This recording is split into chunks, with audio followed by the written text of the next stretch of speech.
오늘 하나님께서 우리에게 주신 말씀 디모데전서 2장 1절에서 5절 말씀입니다. 신약성경 디모데전서 2장 1절에서 5절 말씀. 하나님의 말씀 봉독하여 드릴 때 하나님의 음성을 경청하십시오.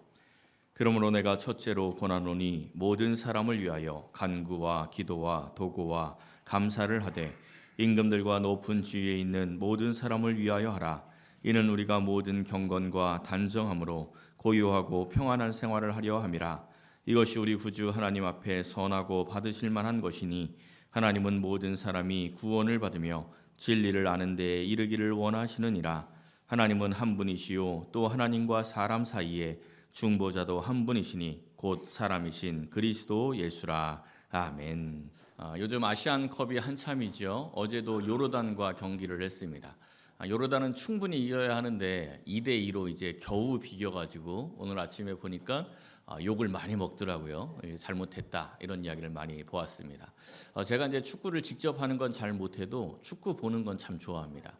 그래서 예능도 축구 예능을 좋아해가지고 안정환이 감독을 하고 있는 뭉쳐야 찬다 이거를 참 재밌게 잘 봅니다.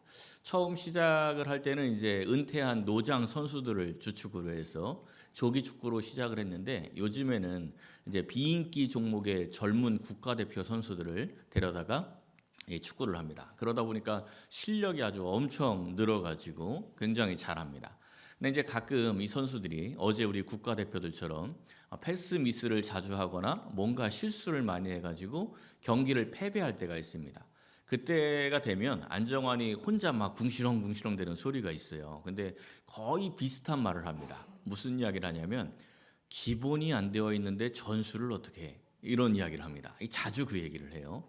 굉장히 맞는 말이죠. 기본이 안 되어 있으면 전술이 필요가 없습니다. 군인이 총을 쏠 줄 모르고 각계 전투의 기본도 모르는데 전술이 아무리 좋아봐야 전쟁이 안 됩니다. 총을 못 쏘는데 어떻게 전쟁을 하겠습니까?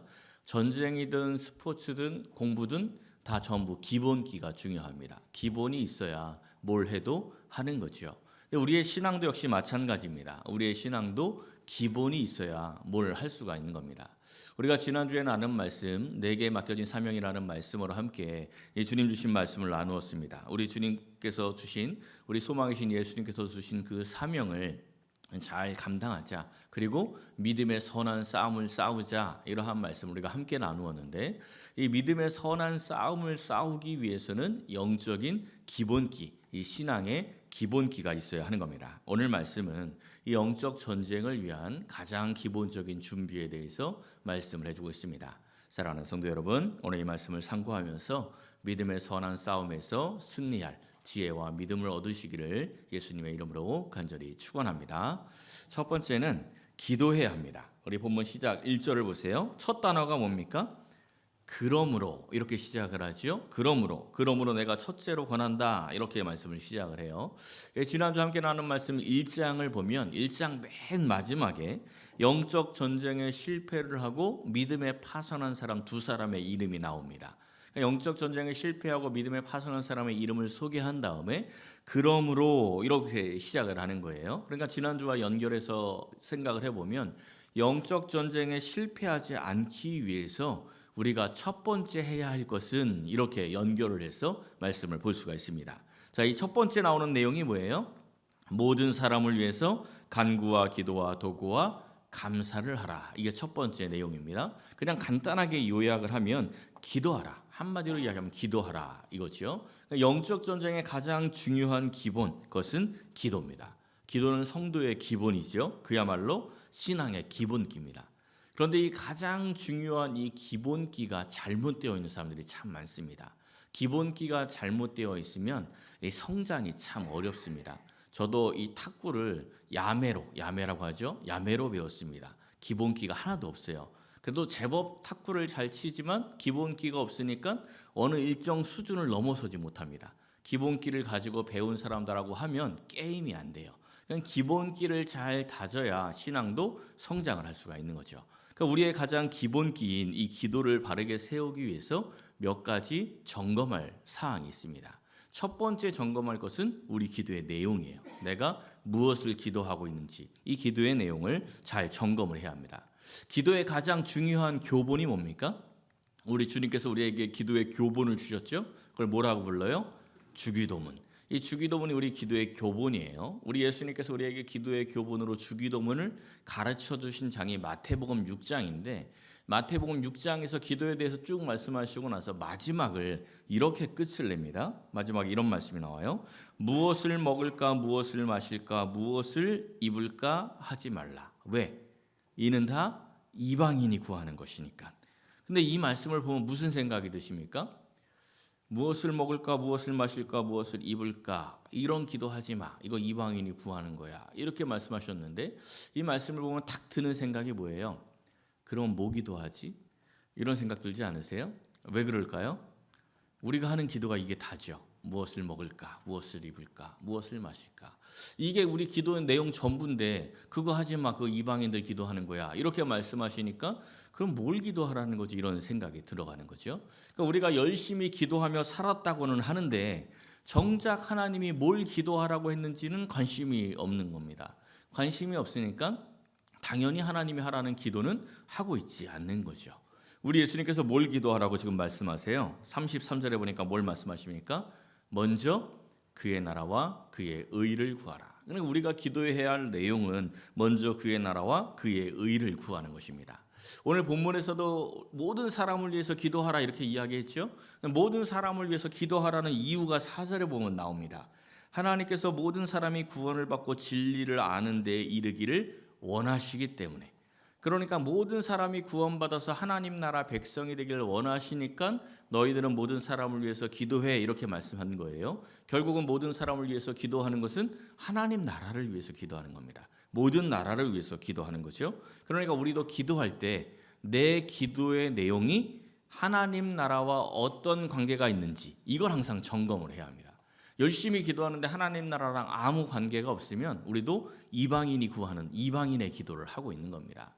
예를 들면 똑같이 자녀를 위해서 기도를 합니다. 근데 이 자녀가 세상에서 잘 되고 잘 먹고 잘 살기를 바라는 마음으로 기도하지 않습니까? 근데 그 기도로 끝이 나면 우리는 이방인의 기도하는 겁니다. 그냥 절에서 기도하는 사람이나 무당 찾아가서 굿하면서 기도하는 사람이나 우리랑 내용의 차이가 전혀 없는 거죠. 근데 우리가 똑같이 자녀의 잘됨을 위해서 기도하는데 어떤 기도가 들어가야 하냐면 이 자녀가 잘 돼서 하나님의 말씀이 선포되고 복음이 전달되고 이 자녀를 통해서 하나님의 나라가 확장이 되고 이 자녀를 통해서 하늘의 뜻이 땅에서 이루어지기를 기도하면 그러면 이제 뭘 기도하는 거예요? 그의 나라와 그의 의를 기도하는 겁니다. 똑같은 기도를 해도 그 기도의 목적이 어디에 있느냐에 따라서 우리 기도의 내용이 확 달라지는 거죠. 그럼 우리가 항상 내 기도가 하나님 나라와 어떤 관계가 있는지 늘 이 기도의 내용을 점검을 해야 합니다. 그리고 두 번째 점검해야 할 것은 기도의 태도입니다. 기도는 일입니까 아닙니까? 기도는 일이 아니에요. 하나님과 교제하는 시간입니다. 사랑하는 하나님과 교제하고 데이트하는 시간이 기도의 시간이죠. 근데 이 기도를 일처럼 하는 분들이 있습니다. 알바를 하면 아르바이트를 하면 시급으로 돈을 줍니다. 그렇죠? 시간당 얼마씩 줘요. 그래서 몇 시간 더 일을 하면 더 많은 월급을 받을 수가 있지요. 그게 알바입니다. 근데 그것처럼 기도하는 거예요. 내가 기도하는 시간을 늘리면 하나님이 나한테 더 많이 주고 더 많이 응답하고 뭔가 더 많은 복을 줄 것이다 라고 생각을 해서 그러한 마음으로 열심히 기도의 시간을 늘리는 사람들이 있습니다. 그거는 기도를 일처럼 하는 거죠. 근데 기도는 일이 아닙니다. 기도해서 이 기도를 통해서 하나님께서 나한테 얼만큼 더 줄 것인가 이것만 계산하고 있으면 전혀 잘못된 기도의 태도를 갖고 있는 겁니다. 말씀을 영의 양식이라고 부르죠. 기도는 영의 뭐라 그래요? 기도는 호흡이다 이렇게 이야기합니다. 그래서 데살로니가전서에서 쉬지 말고 뭐 하래요? 쉬지 말고 기도하라. 아이고 어떻게 쉬지 말고 기도해? 이게 아니고 다르게 표현하면 뭡니까? 쉬지 말고 숨 쉬어라. 이거랑 똑같은 거예요. 여러분들 지금 숨 쉬고 계세요? 안 쉬고 계세요? 다 숨 쉬고 있지요? 근데 막 지금 막 의식하면서 어떻게든지 내가 숨을 쉬어야 돼. 막 이러면서 막 숨 쉬고 계신 분들이 있습니까? 그냥 아무 생각 없이 가만히 숨 쉬고 있습니다. 그래서 살아있는 거예요. 내게 특별한 질병이 있지 않는 한 내가 노력을 하지 않아도 저절로 우리는 숨을 쉽니다. 마찬가지로 건강한 신앙인은 내가 특별히 의식하지 않아도 항상 기도하며 살아가는 그러한 삶이 되는 거예요. 그러기 위해서는 우리가 기도의 습관을 들여야 합니다. 먼저 시간을 정해놓고 기도하는 기도의 시간을 갖는 게 좋습니다. 그리고 또 하나는 평소에 항상 기도하는 습관을 가져야 합니다. 막 운동을 하면서도 기도하고요. 밥을 먹을 때도 기도하고 출퇴근 시간에도 기도하고 늘 하나님과 소통하면서 하나님 저기 버스 오네요. 이렇게 기도하면서 버스 타고 또 오고 가는 길 하나님 지켜주세요. 이렇게 기도하고 이러한 시간들 이 기도의 시간을 가져야 하는 겁니다. 이런 습관적으로 늘 쉬지 말고 기도하는 이 기도의 태도를 가져야 합니다. 또 세 번째 점검할 것은 기도의 대상입니다. 우리는 이 기도를 이렇게 제한하는 경우가 참 많습니다. 뭘 이런 것까지 기도하나 이런 생각할 때가 있어요. 근데 이런 것까지는 없습니다. 다 하는 거예요. 여호수아가 전쟁에서 패배했던 게 한 번 있었죠. 아이성 전투에서 패배했습니다. 왜 패배했죠? 기도하지 않았거든요. 왜 기도하지 않았어요? 바로 직전이 이 가나안 땅의 가장 큰 성읍 여리고성 전쟁이었거든요. 여리고성을 딱 점령하고 나니까 아이성이 얼마네요? 쪼만하거든요. 그러니까 아이성 전투하러 딱 가는데 아이고 뭐 이런 자잘한 성까지 기도하면서 하나님 귀찮게 하나. 그냥 몇 천 보내서 물리치고 이기자. 이러고 기도 안 하고 갔다가 깨진 거죠. 우리가 하나님께 기도하지 않고 할 수 있는 일은 아무것도 없습니다. 뭐든 아무리 사소한 일이라도 하나님께 기도하고 하나님을 의지하며 살아가는 그러한 모습으로 기도해야 합니다. 대상뿐 아니라 사람도 제한해서는 안 됩니다. 사랑하는 사람만 기도하는 게 아니고 원수를 위해서도 내가 너무 싫은 사람을 위해서도 기도하는 마음을 가져야 합니다. 오늘 본문을 다시 한번 보세요. 모든 사람을 위해서 기도하라 하는데 누가 있습니까? 기도의 대상에 임금들과 높은 지위에 있는 모든 사람들.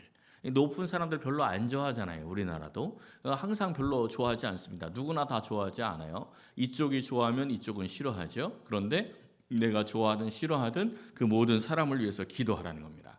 이 사도 바울이 이 말씀을 기록하고 있을 때 당시에 로마 황제가 누구냐면 네로예요. 네로 잘 알지요? 이 네로는 기독교 박해로 아주 유명한 거의 사이코로 세계사에서도 유명한 사람이죠.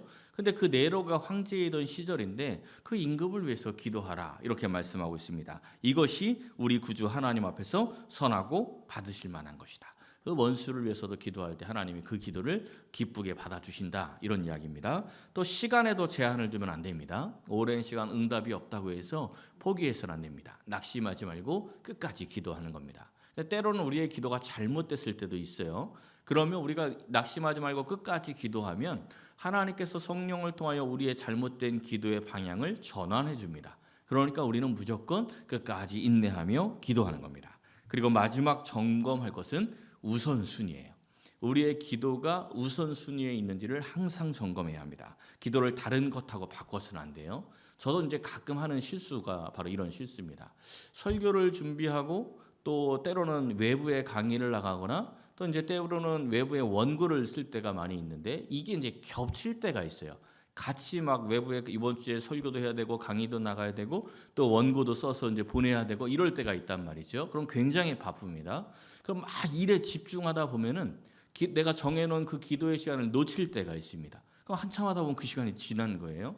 깜짝 놀라서 그제야 막 뛰어 올라와서 강대상에 무릎을 꿇고 기도하고 다시 내려가서 일을 하는데 가장 기도가 필요한 설교를 준비하면서도 이 기도의 시간을 놓칠 때가 있는데 여러분들은 세상에서 일하지 않습니까? 그 세상에서 일하면서 기도의 시간을 놓치기가 얼마나 더 쉽겠어요? 그런데 그렇게 해서는 안 된다는 겁니다. 아무리 바빠도 이 기도의 우선순위를 놓쳐서는 안 됩니다. 반드시 기도의 시간을 정하고 그 기도의 시간을 지키고 내가 해야 할 그 기도의 시간들을 지키면서 나아가야 돼요. 빼먹지 말으셔야 합니다. 오늘 말씀에서 첫째로 권하노니라는 말씀이 그냥 나온 말씀이 아닙니다. 성도의 우선순위가 기도이기 때문에 첫째로 권하고 있는 거죠. 항상 기도가 나의 우선순위, 최고의 우선순위가 되어야 할 것을 기억하시길 바랍니다. 사랑하는 성도 여러분, 기도는 우리 예수님께서 십자가를 통해서 우리에게 주신 특권입니다. 그 특권을 귀하게 여기시고 쉬지 말고 기도하여서 신앙의 기초를 든든하게 세워가시기를 예수님의 이름으로 간절히 축원합니다. 두 번째는 오직 예수님만이 우리의 중보자임을 기억해야 합니다. 5절과 6절 말씀을 보세요. 이 5절과 6절은 디모데전서뿐 아니라 성경 전체에서도 굉장히 중요한 말씀이에요. 하나님은 한 분이시고 또 하나님과 사람 사이의 중보자도 한 분이신데 그분은 그리스도 예수다 이렇게 말씀합니다. 이 말씀이 우리 신앙의 기본 중에 기본입니다. 이 신학의 역사를 보면요, 성경을 해석하는 게 굉장히 다양하게 변합니다. 그러니까 지금은 우리가 당연하게 생각하는 그 성경 해석의 역사가 과거에는 전혀 다르게 해석했던 그런 역사들이 있어요. 또 이 예배의 양식도 굉장히 다양하게 변했습니다. 근데 초대교회 이후에 2000년이 넘는 시간 동안 단 한 번도 변하지 않은 진리, 그 신학의 원리는 뭐냐면 우리의 유일한 중보자는 예수님뿐이다. 우리가 하나님께 나아갈 수 있는 방법은 오직 예수님뿐이다. 이 말씀만큼은, 이 진리만큼은 절대로 변하지 않았습니다. 그러니까 우리가 성경을 잘 몰라도 이단을 쉽게 분별할 수 있는 방법이 있습니다. 하나님과 나 사이에 예수님 말고 다른 존재가 껴있으면 그건 이단이에요. 예를 들어서 통일교 같은 경우는 예수님이 영적 구원을 이루었지만 육적 구원을 이루지 못했기 때문에 그 교주를 거쳐야 육적 구원까지 완성이 된다, 이렇게 이야기하죠. 예수님 말고 또 다른 존재가 껴있는 겁니다. 신천지는 어때요? 이만희가 자기가 참 목자로 왔기 때문에 이만희를 통해서 계시되는 그 말씀을 듣고 믿고 신천지 교회에 포함이 되어야 구원을 받는다, 이렇게 이야기하죠. 그러니까 구원받는 통로에 예수님 말고 또 다른 존재가 툭 껴있는 겁니다. 이런 것들이 전부 이단입니다. 이단으로 판정받지 않은 교회인데도 그 교회에서 만약에 목사님이 나를 통해서만 여러분은 하나님의 말씀을 들을 수 있다, 우리 교회를 통해서만 구원받는다, 만약에 그런 이야기를 하면 거기도 이단인 겁니다. 오직 예수님만이 우리의 유일한 중보자, 우리를 구원할 수 있는 그러한 분이라는 것을 기억하셔야 됩니다. 이거는 절대 놓쳐서는 안 돼요. 중간에 누가 끼어 있어서는 안 됩니다. 우리 예수님이 어떻게 우리의 중보자가 되셨죠? 6절 말씀을 보면 모든 사람을 위하여 자기를 대속물로 주셨다, 이렇게 말씀하죠. 대속물이라는 단어가 이런 단어예요. 안틸리트론인데 두 개의 단어가 합성되어 있습니다. 속전을 대신 지불했다, 이런 뜻이에요. 이 속전은 죄인을 풀어주거나 아니면 노예를 풀어줄 때 지불하는 금액이 속전인데 그 속전을 대신 지불했다는 겁니다. 죄는 다 삭시 있어요. 그 죄의 크기에 따라서 징역이 1년이 되기도 하고 10년이 되기도 하고 무기징역이 되기도 하고 그렇지 않습니까? 근데 하나님 앞에 지은 우리의 죄의 삭스는 뭐지요? 사망. 우리의 죄의 삭스는 사망입니다. 하나님 앞에 죄를 범한 삭스는 사망이에요. 그럼 이제 안 믿는 사람들은 아니 뭔 그렇게 선악과 먹은 게 큰 잘못이라고 그거 먹었다고 사망의 삭스를 주느냐, 이렇게 이야기하는데 그 사망의 삭스는 하나님이 주는 게 아닙니다. 사람이 스스로 사망에 빠진 거예요. 예를 들어서 이런 겁니다. 요즘은 거의 무선 청소기이긴 하지만 이 유선, 예전엔 유선 청소기가 대부분이었죠. 유선 청소기로 이렇게 막 청소를 하고 다니다 보면 마지막에 바로 앞에 딱 먼지가 있는데 선이 조금 짧아. 30cm 정도 짧아요. 그러니까 조금만, 그야말로 한 뼘만 더 가면 그 먼지를 빨아들일 수 있는데 안 돼요. 그럼 어떻게 해야 되죠? 코드를 옮겨서 꺼야죠. 근데 아이고 요거 짧은데 뭘 굳이 그냥 코드 빼자. 코드 탁 빼고 30cm 앞에 끌고 가서 청소하면 청소가 됩니까? 청소 안 되죠. 왜요? 그 청소기의 생명은 어디에서 와요? 전기 코드에서 오지 않습니까? 그러니까 멀리 떨어져 있든지 단 30cm가 떨어졌든지 코드가 빠지는 순간 그 청소기는 아무리 비싼 거라도 그 청소기의 생명은 끝나는 겁니다. 사람의 생명은 누가 주셨죠? 하나님이 하나님의 호흡으로 주셨잖아요. 생기를 불어넣어서 우리가 생명, 살아있는 존재가 되었죠. 근데 그 사람이 하나님의 말씀을 어기고 선악과를 먹으면서 스스로 하나님을 떠난 겁니다. 전기 코드가, 생명 코드가 빠졌죠. 그러니 하나님이 죽여서 사망하는 게 아니고 스스로 인간이 사망으로 들어간 겁니다. 그런데 그 사망의 값을 우리 예수님께서 십자가로 대신 치루어 주셨어요. 그리고 하나님과 우리의 그 생명의 선을 예수님이 십자가로 다시 연결해 주신 겁니다. 그래서 우리가 예수님을 통해서 생명을 다시 얻는 거죠. 예수님이 대신 치루어 주셨다 해서 대속이라고 합니다. 근데 이 대속의 율법이 구약에도 이미 있었어요. 구약에 나오는 대속의 율법을 고엘이라고 합니다. 대신 값을 치루어 주는 거예요. 그게 레위기에 보면 나오는데 이런 말씀이 나와요. 형제가 가난해서 자기의 기업을 팔았습니다. 자기의 땅을 팔았습니다. 심지어는 자기 자신을 팔아서 자기가 노예가 되기도 합니다. 그때 누군가 그 사람의 빚을 대신 갚아주는 거예요. 근데 누가 갚아주라고 말씀합니까? 그에게 가까운 기업 물을 자.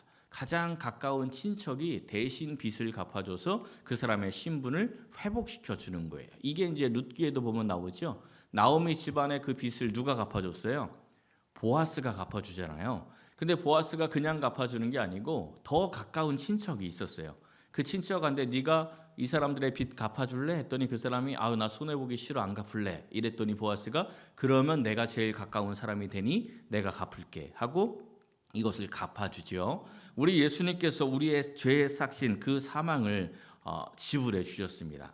근데 누가 지불한다고요? 누가 지불한다고요? 가장 가까운 사람이.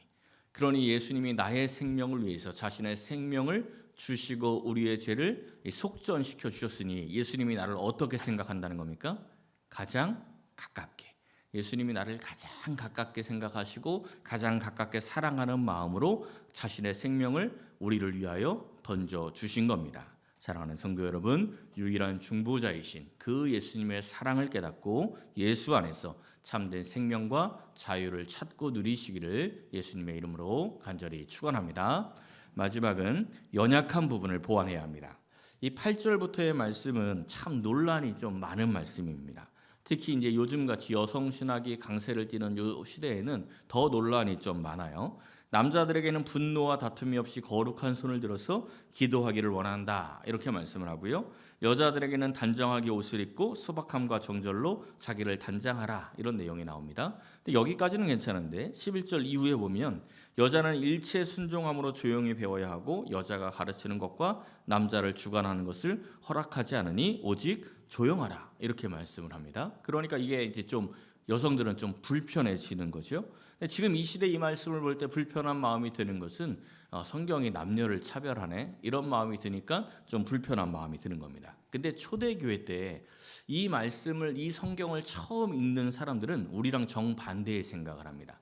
우리는 남녀 차별하네 하는데 초대교회 성도들은 이 사도 바울이 너무 여자들 우대해 주는 거 아니야? 이렇게 생각을 해요. 왜냐하면 이 시대 당시 헤롯이 만든 예루살렘 성전을 보면요. 뜰이 여러 개의 뜰이 있는데 제일 가운데 제사장의 뜰이 있어요. 제사를 드리는 현장이고 이 제사를 함께 참여할 수 있는 유대인의 뜰이 그 다음에 있습니다. 근데 여기까지는 이스라엘 남자들만 들어갈 수 있어요. 그리고 거기에 담이 딱 막혀 있는데 그 담 너머에 여인의 뜰이 있어요.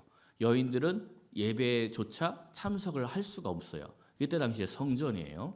그리고 당시에 이 랍비들이 남겨놓은 문서들을 보면 어떤 이야기가 있냐면 딸에게 율법을 가르치는 것은 호색을 가르치는 것과 같다. 이런 말들이 써 있어요. 그러니까 여자는 배우면 안 된다는 거죠. 그러니까 여자는 배울 수 있는 기회 자체가 없던 때가 이 시대였어요. 근데 사도 바울이 11절에서 뭐라고 이야기했어요? 여자는 일체에 순종함으로 조용히 배우라. 그러니까 우리는 이제 순종해라, 조용해라 여기에 집중하지만 그 시대 사람들은 아니 여자한테 배우라고? 이게 말이 돼? 막 이런 생각을 한다는 거죠. 근데 배우래요.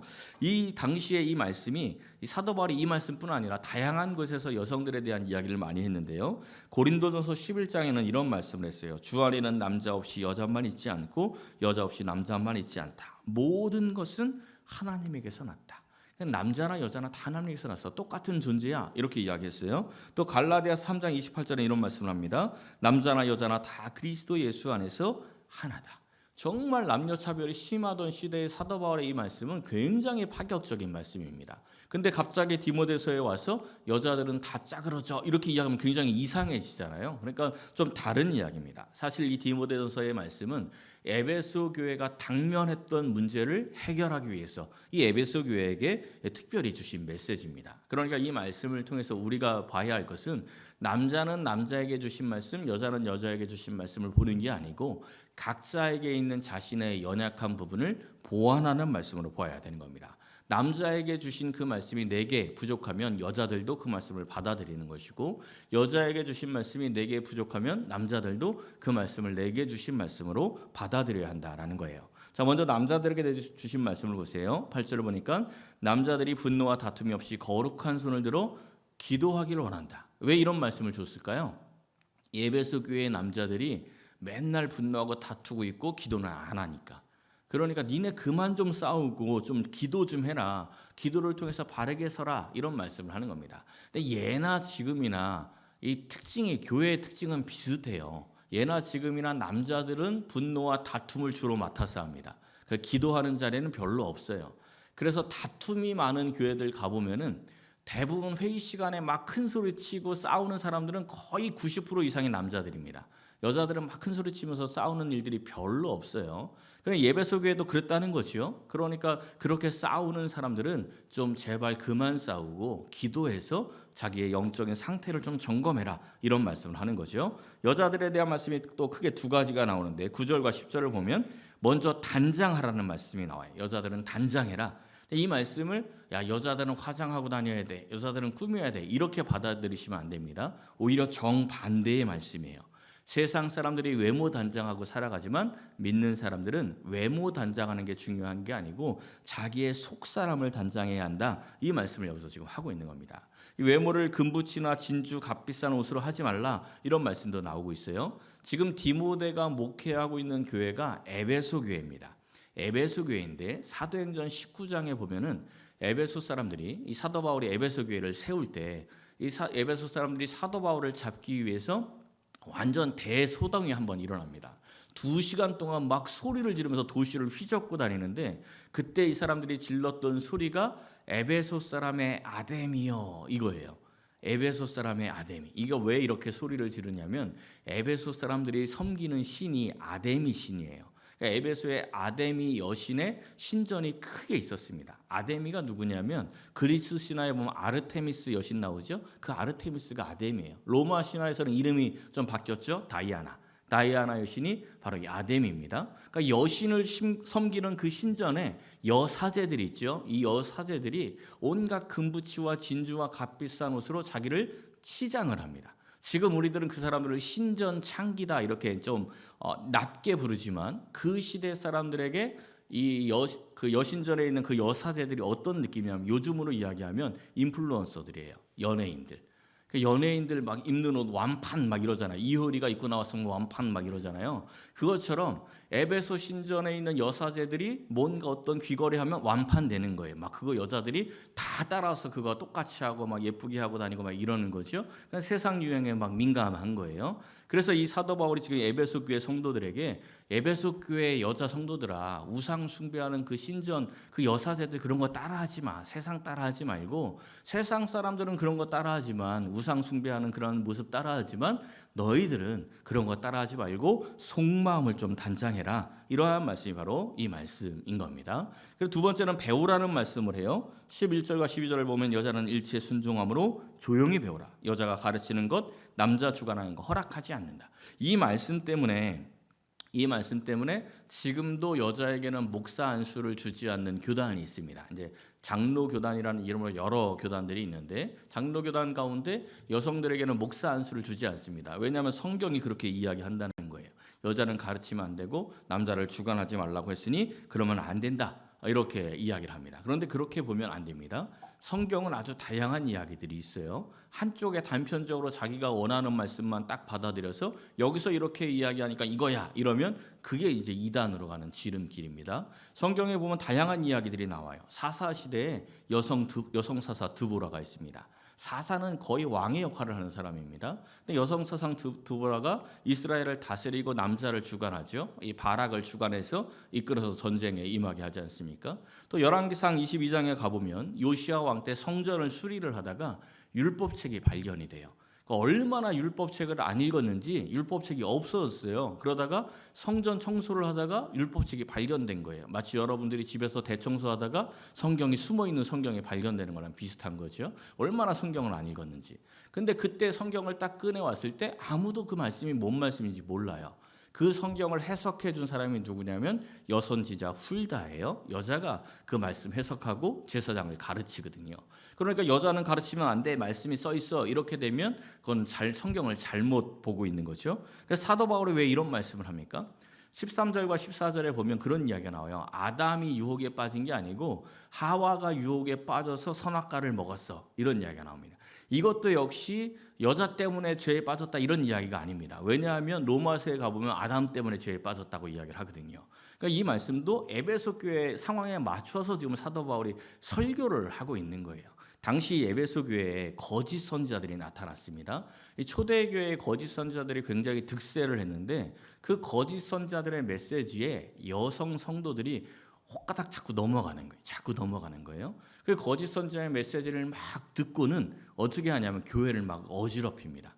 에베소 교회 담임 목사가 디모데라고 했잖아요. 디모데는 성격이 대문자 아이거든요. 굉장히 내성적인 사람입니다. 그리고 아주 마음이 심약한 사람이에요. 근데 이 기센 여자들이 거짓 선지자들의 메시지를 듣고 와서는 디모데가 말씀을 가르치면 그 말씀을 순종함으로 조용히 배우는 게 아니고 디모데 목사님 딴 데 가서 들었는데 그거 아니던데요? 뭐 성경을 잘못하는 거 아니에요? 막 이런 식으로 와서 막 항의하고 따지고 디모데가 뭘 얘기해도 말도 안 듣는 거예요. 자꾸 그런 일들이 많이 일어나니까 사도 바울이 니네 여자들은 제발 좀 나가서 엉뚱한 거 배우지 말고 디모데에게 순종함으로 좀 조용히 배워. 자꾸 교회에서 시끄럽게 하지 마. 이렇게 지금 메시지를 주는 거죠. 근데 지금이나 예나 비슷해요. 남자들도 많이 다툰다고 이야기한 것처럼 지금도 여자들이 비슷합니다. 얼마 전에 기사를 보니까 신천지 이 성도 비율이 7대 3이래요. 어디가 7일까요? 여자가 7이에요. 여자가 7입니다. 여성이 70%래요. 그러니까 여성들이 훨씬 더 이 거짓 선지자 메시지 더 잘 빠져요. 왜냐하면 남자들보다 여자가 그래도 말씀 듣는 걸 더 좋아하거든요. 근데 이걸 분별을 해야 되는데 분별이 잘 안 되는 거죠. 이 디모데 후서에 보면 에베소 교회 여성들이 이단에 빠진 얘기가 나와요. 디모데 3장 6절에 7절에 보면 나오죠. 어리석은 여자들을 유인하는 자들이 있다. 이 거짓 선지자들이죠. 근데 그 여자들이 왜 유혹에 빠지냐면 여러 가지 욕심에 끌림 바 되어서 거짓 선지자의 메시지에 빠지는 겁니다. 그래서 결국 항상 배우나 끝내 진리의 지식에는 이르지 못하는 겁니다. 지금 이단에 빠져 있는 사람들이 다 그래요. 여자나 남자나 이단에 빠지게 되는 이유는 뭐냐면 자기 욕심에 끌림 바 되어서 그 말씀을 듣기 때문입니다. 제가 지난주에 그런 말씀을 드렸죠. 거짓 선지자들의 메시지는 영적 전쟁이 필요 없습니다. 우리가 이 세상을 살면서 하나님의 뜻대로 살기 위해서 내 자신을 희생하고 나 자신을 헌신할 필요가 없어요. 그냥 교회에서만 잘하면 돼요. 그게 거짓 선지자들의 메시지입니다. 영적 전쟁이 필요 없고 은근히 그 속에 있는 탐욕을 자극해서 네가 내 말만 잘 들으면, 네가 이 이단 교회에서만 충성되게 잘하면 너 세상에서 어떻게 살든지 그거는 별로 관심 없고 너 잘 먹고 잘 살 거야. 이렇게 은근히 그 사람의 탐욕을 건드린단 말이죠. 그러면 자기가 그걸 모르는 거예요. 자기 욕심에 이끌려서 하나님의 뜻에는 관심 없이 그 거짓 선지자의 메시지에 끌려가는 겁니다. 끌려가서는 끝나는 게 아니고 다른 사람들 자꾸 끌고 들어가려고 해요. 같이 가자. 여기가 진짜야. 이렇게 잘못을 한다는 거죠. 그렇게 해서는 안 된다. 거짓 선지자들의 메시지는 항상 우리의 탐욕을 건드리는 메시지다라는 것을 기억을 해야 합니다. 에베소 교회의 남성들처럼요. 기도가 부족하신 분들은 남자든 여자든 거룩한 손을 들고 기도하라. 이 말씀처럼 자신의 연약한 부분을 보완하고 열심히 기도하는 훈련을 해야 합니다. 또 에베소 교회의 여성들처럼 세상 풍조 따라가기를 좋아하고 탐욕 건드리는 거짓 메시지를 좋아하는 그러한 사람들이 있다면 이제 자기의 마음을 점검하고 세상 풍조 따라가는 걸 멈춰야 하고 그리고 참되게 하나님이 주시는 말씀을 듣기 위해서 애를 쓰면서 일체의 순종함으로 조용히 배우는 그러한 훈련을 통해서 자기의 연약함을 보완할 수 있어야 합니다. 오늘은 이 영적 전쟁에 필요한 그러한 세 가지 신앙의 기본기 세 가지를 나누었습니다. 첫 번째가 뭐였습니까? 기도해야 한다. 두 번째는 뭘 믿어야 한다고요? 우리의 유일한 중보자가 예수님이라는 것. 역시 찬양대가 똑똑합니다. 대답을 잘하세요. 마지막 세 번째는 뭐라고요? 자기의 연약함을 보완해야 하는 것. 자기 연약함을 보완하면서 이 신앙의 영적 전쟁에 승리할 수 있어야 합니다. 사랑하는 성도 여러분, 오늘 주신 말씀대로 항상 기도에 우선순위를 두고 우리의 중보자이신 그 예수님과 동행하면서 신앙의 연약한 부분들을 보완하여서 축복받고 승리하는 복된 인생들이 되시기를 예수님의 이름으로 간절히 축원합니다.